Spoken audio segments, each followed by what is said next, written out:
Mr. Mouse Takes a Trip is certainly one of the most aesthetically delightful Mickey Mouse shorts that I have seen, and that's because it's set on a train.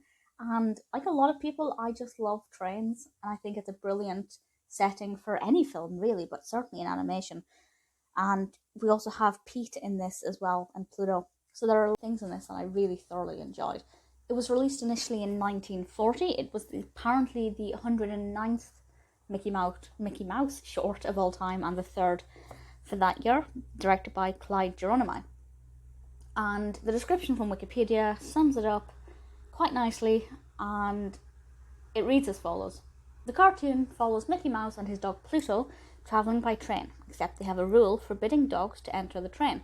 Pete plays a menacing conductor intent on enforcing this rule. I like that phrase, Pete plays a menacing conductor. Now, he is a character, a cartoon character, so he's not actually playing this role, but obviously because of the nature of Pete as a character, he does adopt different roles and personas, whatever is required to get in Mickey's way at that exact time. So obviously it starts off with Pluto and Mickey at the train station, and I believe it's a train station that I've actually been to because it's Burbank, and that's completely irrelevant to my enjoyment of this. It's just fun to think of it as a cartoon version. And straight away there's trouble because Pete clocks Pluto and is like, no, you can't come on here. And then oddly, Mickey decides that he's going to ignore that rule and goes on the train with Pluto anyway. Now, I find that very odd that Mickey is immediately rule breaking. I don't think it necessarily gives the best message to children watching this, but at the same time, I don't really think it's a big issue. But it is weird that we are seeing Mickey breaking the rules. It's usually Pete is a menace for no reason, and he, gets in the way of Mickey's fun just because he can. But here, actually, Pete was kind of in the right by not letting the dog on the train if no dogs are allowed. Nevertheless, they get on the train, and the entire thing, it's about 8 minutes. So let's say 7 minutes of it is Mickey and Pluto trying to hide from Pete on the train in different places, and Pete trying to, find them once he kind of gets a whiff of the fact that they might be on board. And it's good fun. Will he catch them? Will they arrive at their destination and get off without any problems? I'm obviously not going to tell you. But I really like it, apart from, Mickey's poor choice.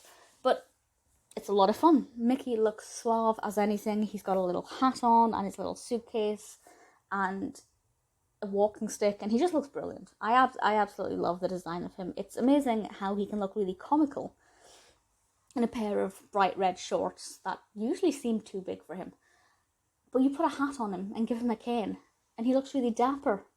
And it's just a beautiful bit of illustration. A tiny touch, tiny detail can make all of the difference. The music is by Lee Harlin and Oliver Wallace. As with a lot of Disney shorts, I found it really engaging. The sound effects went very well with the action on screen. And obviously we have the usual fantastic voice cast. Billy Bletcher, Disney himself, and Lee Millar. I can't fault this. I really thoroughly enjoyed it. It's a lot of fun. One of my favourite Mickey Mouse shorts.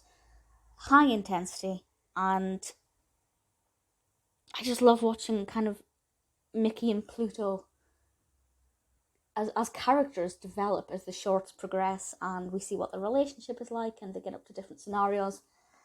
If you're looking for a Mickey Mouse short that you haven't seen, and you haven't seen this one, absolutely check it out. It's on Disney Plus, 8 minutes, brilliant fun.